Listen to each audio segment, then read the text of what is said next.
guys, you're here with Barry, and be honest with you, be lying if I told you, I'm not sure exactly where we are. One of the internet towers is down, so triangulating on a GPS is pretty hard, but I'm with what eventually started out, and you've seen this guy on film before, what started out as a client became a good friend, and I invited him out to bounce around with me for the day. So, Rob, you enjoying it so far? Yeah. I just have to hang on to the holy shit bar. No. But so we're just out together. I'm actually scouting out some property for some people in the region around Tison and La Catalina, but not La Catalina by Cabrera. And Rob and I just decided. Excuse me, just ate a fly. Rob and I just decided to stop for a bit of lunch here on the side of nowhere. And, well, he had hit both of his sandwiches. I'm holding mine, my extra one, in case we get lost. But anyway, just having a couple of rums and a beer and just enjoying the scenery while I'm doing some work. So anyway, I'll do some filming from the truck and hang around with Rob and I and enjoy a nice Thursday afternoon, okay? We'll talk to you guys soon. It's awesome too. Hey Robert, quickly grab the microphone for a sec.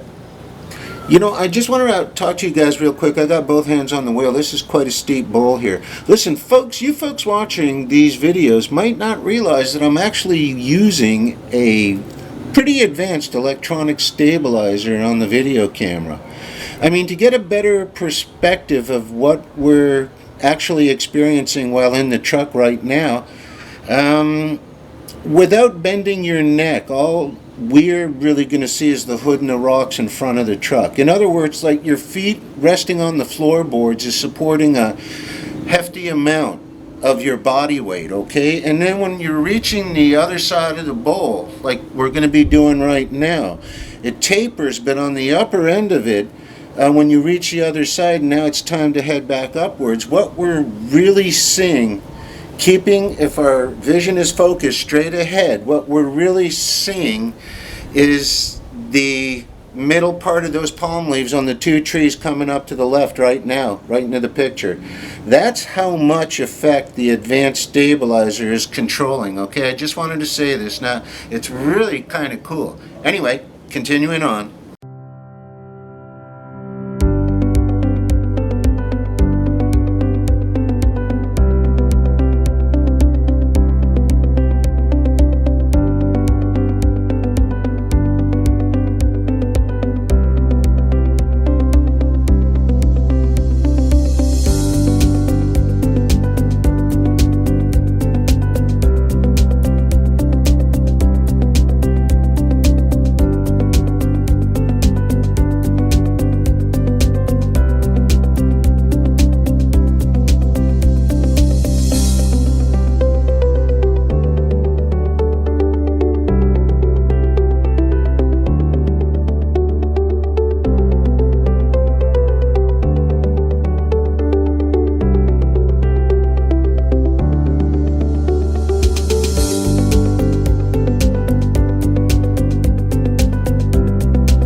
Hey guys, while Leanne was doing some editing, I thought I might dub in some voiceover. We're just going along the side, crossing a bridge here in Rio Boba, and what's imperative about this, or what I was trying to get across with Robert here, is to show him a little further up, into the video, we're going to come across one of the main damming stations, and he was really impressed about how it was, had nothing to do with electronics. To lift and lower the gates and everything are all manual winches, and I know that might sound barbaric from a technology point, but I think in various ways, and in terms of a sustainability point, it's pretty incredible actually. But the boba is a major water supply where all the damming and aqueducts and everything we're going to see a little bit later on in this tour. They feed some of the major rice growing towns like Las Gordas, for an example, Mata Bonita, Los Genebres. Let me see, what else would there be? There's La Catalina, even though it's not the same La Catalina, but various Los Pontones, various farming regions, and a high percentage of their production is rice, and as most people I would assume know, rice has to be planted underwater. That's where all the damming and leveling and everything comes into play to begin with.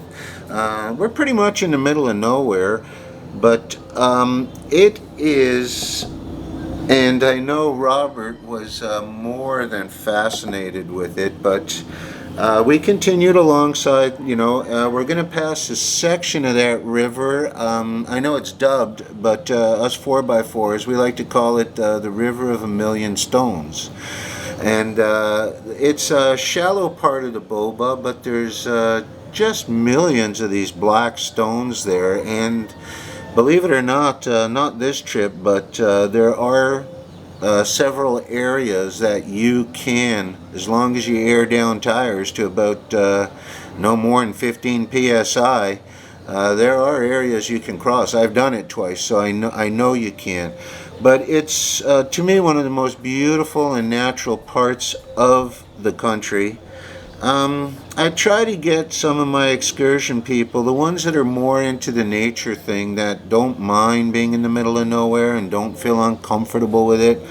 I do, to give them a really broad perspective, I do sometimes come out to areas such as this, and there you go, you see part of the River of a Million Stones there. Anyway, it is of interest to some people to see how things function and whatever, and some are adventurers, others are just, they love nature. And although after a rain, this road's pretty good today, but after a rain this could be some of the gooeyest stuff. We used to have a saying for that back in Canada. Anybody who knows the bird the loon, in this kind of muddy stuff we always called it loon. You know what. Anyway, I'm just going through some of it, but in this video, but it is, some of the more interesting parts for some people. And when I get to know other people, others like more the towns and the beaches and those type of things. And I'm glad to be there too, because Leanne and I spend a fair bit of our time on the beaches too. We truly enjoy it. It's still very affordable to go out for a family, to go out for a nice lunch of fish or chicken, and a beautiful day if you like swimming, and we do. My goodness, a couple of beers or something like that. Nothing extravagant, but my gosh, you're talking about $30, for the whole day for both of you. And considering that's everything catered to you on the beach, I think is reasonable for us once every week or 10 days. But anyway, continuing on with this, I'm gonna shut off right now, and I'm going to pick this back up. We're going to be crossing another section here of the Boba. I think Rob took some beautiful pictures of this area. That's why I want to put them in, and you'll get a good shot here as I round the boat. Okay, now if I went straight, I was thinking about it, but if I went straight, all it does is go further up and come back to the same place where we wanted to end up anyway, so I could show Rob the damming. Okay, so we're crossing the section here that some people dub the River of a Million Stones, and I'm going to catch this back up around the area of the paved road, and I'm going to pick it up over at the water damming areas.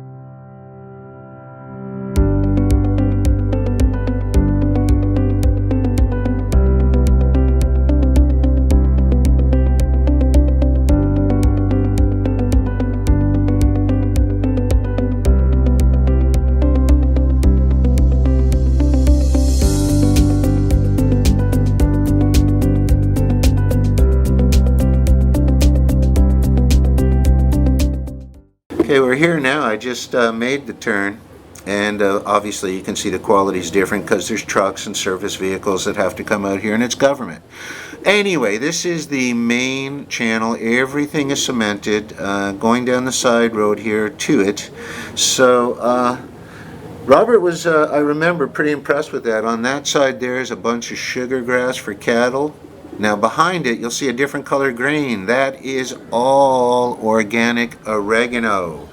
Some of the best organic oregano. I know years ago they had a tax deferral or some type of break for farmers willing to grow organic oregano. And this is one of two areas I know that many of the farmers have a little section where they keep their goats, and their goats, after departing from mom's milk, and they're on their own pretty much from day one. They're heavily mixed with the organic oregano, so the meat has that kind of natural flavor right in it. You don't have to add any. It's exquisite.